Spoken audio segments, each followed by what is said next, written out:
Satu. Ya, assalamualaikum warahmatullahi wabarakatuh. Kembali lagi nih bersama saya, I am Nine. Nah, UMKM Insight. Nah, kita akan membahas hal yang sangat penting di episode kali ini. Membahas dunia pendidikan itu sama sekali tidak ada batasnya dong. Karena apa? Dunia pendidikan adalah hal nomor satu di Indonesia, apalagi di dunia. Tapi di masa pandemi ini, dunia pendidikan itu sudah terbatas karena kebanyakan pemerintah itu menyarankan pendidikan untuk daring. Tapi di masa pandemi ini, yang tidak terbatas adalah ada pendidikan yang masih berjalan, yaitu bimbel.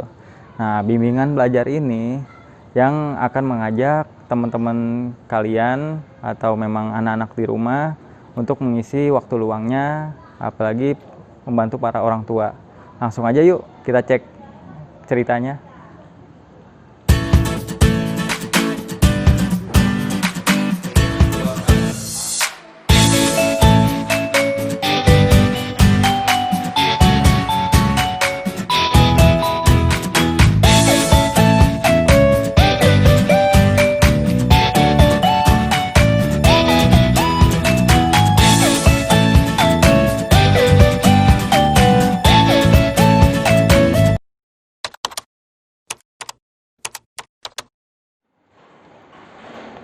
Assalamualaikum warahmatullahi wabarakatuh. Perkenalkan, saya Indra Wahyudi atau biasa dipanggil Kak Indra. Saat ini saya sebagai pendiri sekaligus pengelola dari Bimbel Teras Belajar. Bimbel Teras Belajar berada di Jalan Pelda Tarmizi, di Jalan Cikuni Raya, di daerah Bekasi Selatan, di daerah Bekasi. Saat ini Bimbel Teras Belajar sudah menginjak usia 2 tahun. Dan Bimbel Teras Belajar sendiri, anak-anak yang belajar di Bimbel Teras Belajar dari usia calistung 3-5 tahun, SD sampai ke jenjang SMP.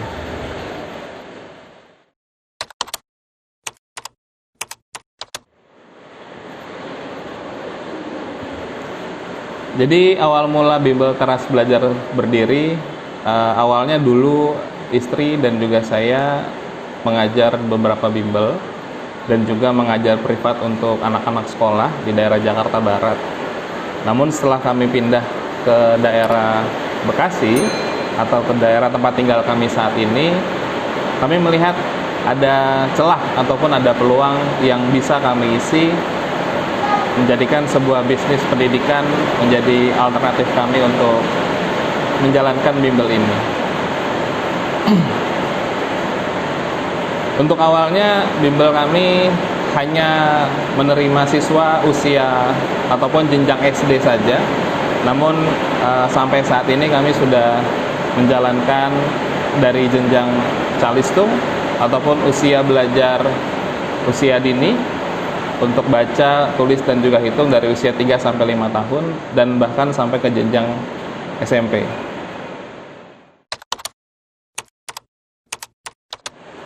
Dan kenapa bimbel menjadi sebuah alternatif bisnis? Tentunya dari usia dini itu anak-anak sudah harus mendapatkan pendidikan. Bahkan ada yang pernah bilang sama saya, ketika satu anak lahir berarti kita mendapatkan satu kesempatan untuk berbisnis. Tidak ada anak-anak di dunia ini yang tidak membutuhkan pendidikan. Jadi saya yakin dan percaya bahwa bimbingan belajar ataupun bisnis pendidikan lainnya itu sangat menjanjikan ke depannya.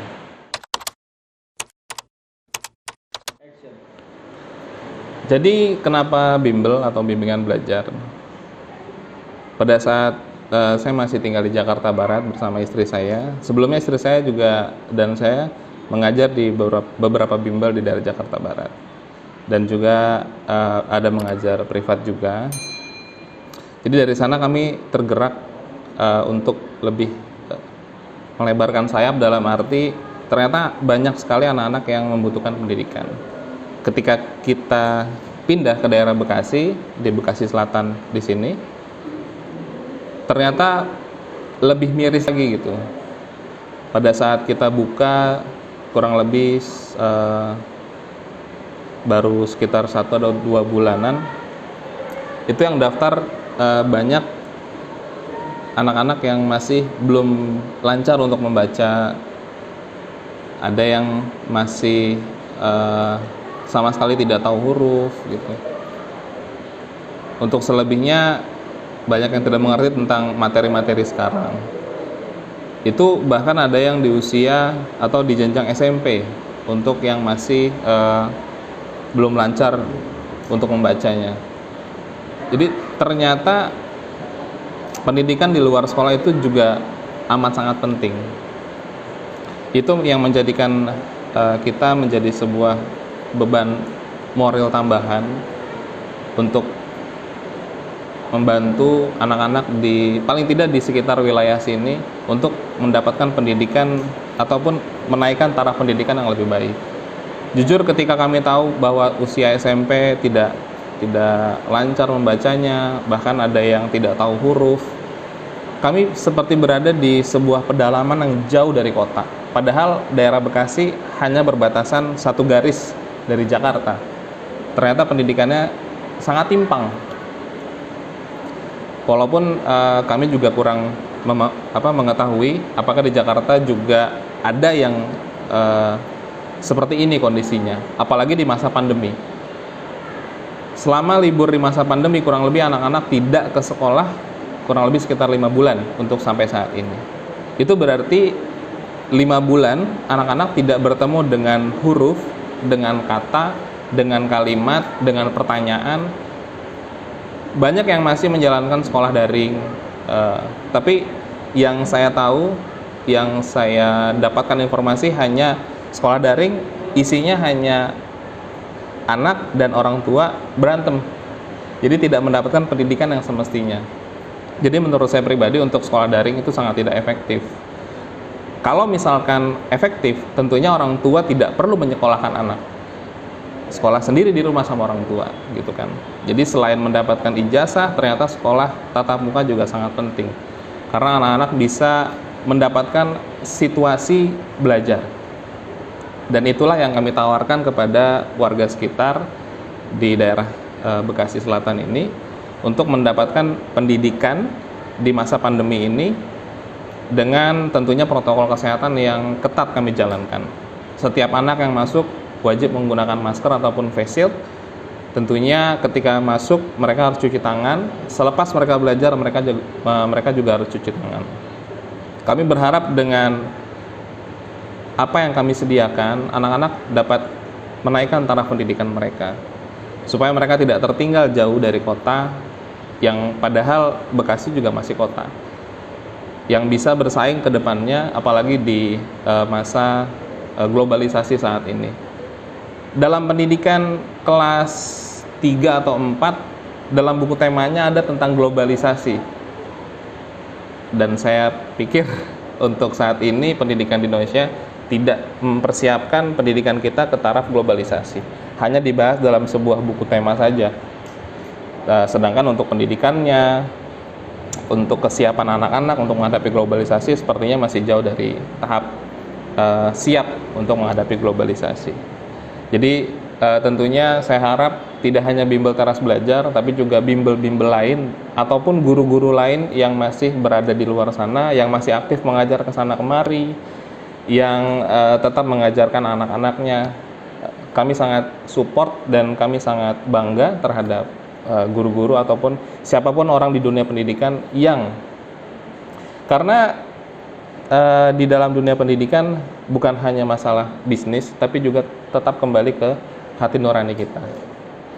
Kalau di agama Islam kita tahu bahkan satu huruf yang kita ajarkan itu dipakai sampai seumur hidup, pahalanya luar biasa mengalir. Jadi saya yakin dan percaya bahwa semua tenaga pendidik di Indonesia ataupun di dunia, kalian harus bangga terhadap diri kalian.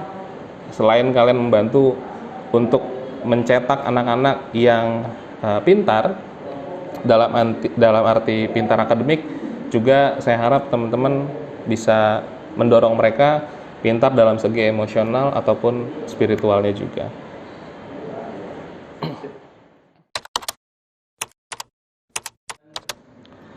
Jadi lucunya pada awal saya mungkin menyukai dunia pendidikan ataupun dunia belajar, dunia mengajar, itu dulunya saya pribadi adalah seorang pelatih ekstrakurikuler, ekskul teater ataupun seni peran. Dulu saya mengajar pertama kali itu tahun 2006 di sebuah SMP di daerah Jakarta Barat. Di sana saya baru pertama kali mengenal masuk ke dunia mengajar. Walaupun sifatnya ekstrakurikuler, tapi itu membuat pribadi saya merasa ini tempat gue nih. Ini serasa gue banget gitulah.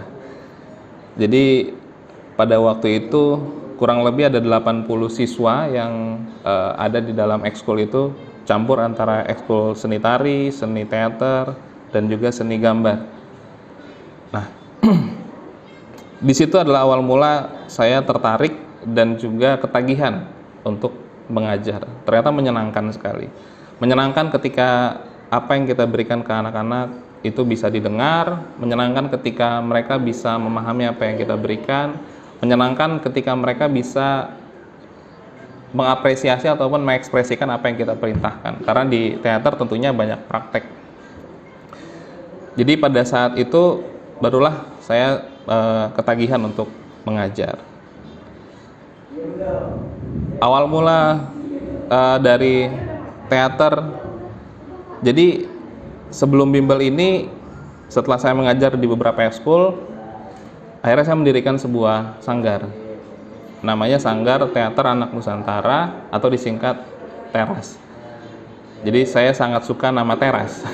Kenapa Teras? Karena Teras adalah sebuah tempat di mana seluruh anggota keluarga berkumpul tanpa harus memandang dia orang tua, memandang dia adalah anak-anaknya, memandang dia adalah pembantunya atau siapapun. Karena di Teras semuanya bisa berkumpul dan bercerita.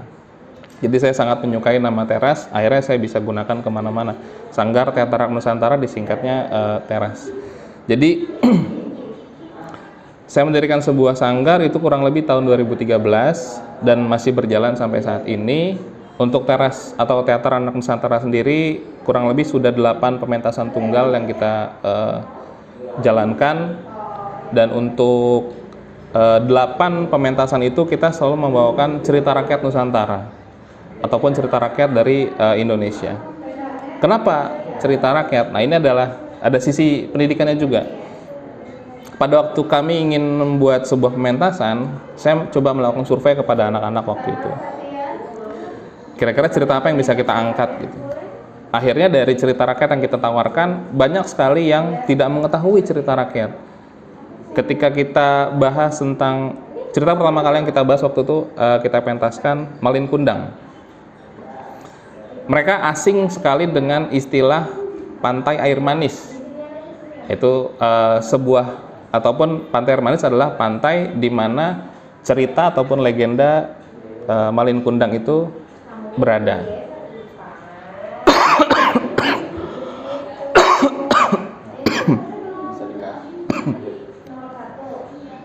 Ada juga waktu kami membawakan cerita Pitung. Ternyata Pitung juga banyak versi. Pitung ada yang menceritakan seorang, ada yang menceritakan 7 orang. Jadi banyak versinya. Ada juga cerita tentang legenda Seribu Candi atau Bandung Bondowoso. Itu juga ada beberapa versi. Jadi kenapa cerita rakyat? Supaya anak-anak lebih mencintai cerita rakyatnya sendiri. Jadi ada sangkut pautnya juga dengan pendidikan. Selain pentas, selain seni, mereka juga mendapatkan sisi pendidikannya. Walaupun kita kemas sedemikian rupa dengan modern tentunya supaya lebih menarik. Buat saya semakin mencintai dunia anak-anak. Jadi selain teater, ternyata saya juga harus melakukan sesuatu untuk melakukan lebih banyak perubahan lagi. Dengan itulah saya dan istri saya memilih masuk ke dunia pendidikan, bimbingan belajar. Jujur ke depannya saya dan istri berharap bisa membuat sekolah, jujur ke depannya, dengan jenjang yang paling kecil, dengan jenjang PAUD ataupun TK, kemudian SD, SMP. Kalau saat ini saya dan istri juga mengajar di sebuah pesantren di daerah Jakarta Timur. Jadi kami juga banyak belajar di sana. Itu sebuah harapan dan tujuan kami nantinya. Intinya pendidikan bukan hanya soal bisnis, tapi bagaimana kita bisa memanusiakan manusia ke depannya.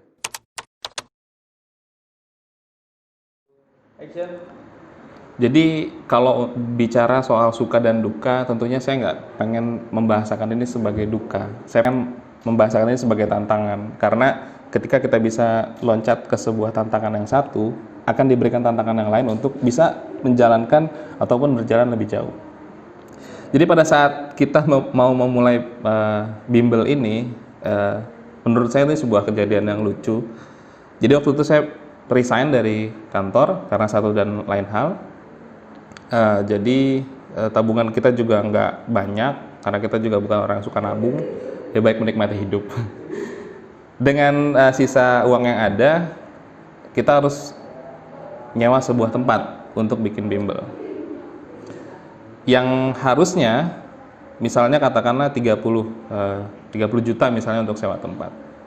Dana kita hanya 5 juta, gimana caranya? Akhirnya dengan percaya diri dan keyakinan yang luar biasa. Jadi memang sebelum kita bikin ataupun memutuskan untuk akhirnya kita bisa dirikan bimbel, itu kita banyak sharing dulu sama orang-orang, terutama orang-orang yang sudah berkecimpung di dunia ini sebelumnya. Jadi ada mentor saya punya bimbel dari Jakarta Barat yang baru sekitar 2 minggu kemarin meninggal dunia. Saya doakan semoga diterima di sisi Allah Subhanahu wa taala kepada Mas Ari dan juga Bimbel iSmart. Jadi setelah saya sharing sama teman-teman dari Bimbel iSmart, akhirnya kita mendapatkan dorongan yang kuat untuk bisa segera bikin gitu. Dengan modal yang tadi saya bilang, saya coba cari tempat yang kira-kira bisa gitu kita bikin. Sebelumnya kita sudah mendapatkan tempat untuk kita sewa dengan kondisi kita menawarkan. Jadi ini mungkin bisa digunakan untuk teman-teman nanti ketika ingin mulai bisnis, nggak cuma niat tapi punya keberanian. Kalau udah punya keberanian tinggal jalanin aja mau atau enggak. Dengan dana 5 juta saya harus bisa membeli meja, membeli karpet, dan juga sewa rumah yang harganya 30 juta. Nah, akhirnya saya ketemu sama yang punya rumah. Saya bilang, saya suka rumahnya, saya mau sewa untuk jadi tempat bimbingan belajar. Udah deal, harga udah oke, tapi saya sampaikan kondisinya, saya cuma punya dana segini, nanti sisanya akan saya bayarkan mungkin sekitar 3-6 bulan ke depan. Orang gila mana yang bisa berpikir kayak gitu kan? Dia bilang, oke, kalau gitu nggak apa-apa. Wah, ini adalah sebuah langkah awal yang luar biasa. Berarti kita direstui sama Allah waktu itu. Ya udah, ternyata pas 2 minggu sebelum kita pindah, rumahnya udah ditempatin. Itu keren banget kondisinya. Rumahnya udah ditempatin, akhirnya kita bingung nyari di mana lagi. Sedangkan untuk posisinya tuh kemarin kita udah pikir, oh udah oke nih posisinya, strategis, bisa dijangkau dari mana-mana. Akhirnya kita bingung, kita muter otak lagi, kita berdoa lagi, kita balik lagi ke Allah maksudnya. Akhirnya kita coba lagi, di dekat situ ada rumah yang kondisinya sama, tempatnya sama. Kita coba nego karena sebelumnya udah terisi gitu, dengan sedikit keyakinan yang mulai menipis karena kondisi apakah mungkin ada 2 orang yang punya maksudnya punya kebaikan yang sama. Akhirnya kita sampaikan lagi, oke Pak, saya suka dengan kondisi rumahnya, saya mau jadikan ini tempat usaha bimbel, tapi saya cuma punya uang segini. Ternyata memang itulah tadi saya bilang, selain niat, keberanian, dan mulai dikasih sama orangnya. Nggak apa-apa, tempatin aja dulu, nanti untuk pembayaran kita bicarakan lagi nanti. Jujur waktu itu saya cuma kasih uang ke beliau 3 juta dengan sewa rumah 25 juta. Berarti saya minus 22 juta untuk pembayaran sewa rumah. Yang lebih keren lagi dari rumah yang sebelum yang saya mau sewa sama yang sekarang, yang sebelumnya saya sewa dengan kondisi rumah yang sama, punya 2 kamar atau dua ruangan. Yang dikasih sama Allah itu 3 ruangan. Dengan kondisi ketika saya pengen masuk, dicat ulang sama beliau, jadi putih bersih, kemudian dibikinkan pagar sama beliau. Intinya rumahnya lebih cantik daripada rumah sebelumnya. Begitu. Jadi itu sebuah cerita yang sangat menarik menurut saya, dan dari situlah baru kita bisa buka ke jalan yang lain. Setelah kita dapat rumah, tentunya tadi kita beli peralatan. Itu saya jalan sendiri, cari yang paling murah dari harga 220.000 meja kayu itu, sampai kita dapat. Itu lagi kita ngomong sama orangnya, Pak ini buat bimbel Pak, baru bangun, tolong dimurahin, dikasih harga 80.000 dari harga 220.000, luar biasa. Saya akhirnya beli secukupnya, terus beli peralatan yang lain. Untuk papan tulis, kalau tadi teman-teman lihat itu papan tulis saja kita beli triplek yang kayak triplek di warteg itu, kita potong sendiri, kita tempel sendiri gitu. Jadi bukan beli papan tulis jadi, karena papan tulis jadi bisa harganya ratusan ribu. Sedangkan triplek itu aja cuma 120.000. Kita potong sendiri, kita tempel sendiri, kita lakban sendiri. Seperti itu. Satu lagi yang paling berkesan ketika saya di sini belum ada murid. Jadi 2 bulan jalan itu alhamdulillah muridnya 0. Jadi baru dapat murid itu sekitar 2 bulan. Karena kita masih menyesuaikan dari segi harga, kemudian kebutuhan apa yang dicari sama anak-anak. Karena tentunya tiap wilayah itu berbeda-beda. Ketika di Jakarta Barat, bahkan bimbel-bimbel yang sudah punya nama aja itu bisa jual sampai 8-12 juta untuk 1 tahun pengajaran. Tentunya kalau misalkan dengan bimbel yang rumahan sifatnya dan tidak punya nama, kita nggak bisa jual segitu, mungkin setengahnya, apalagi di daerah yang jauh dari perkotaan atau daerah Bekasi. Tentunya kita harus menyesuaikan harga juga. Jadi sekitar 2 bulanan baru kita bisa dapat formula yang pas untuk bisa diminati oleh warga sekitar.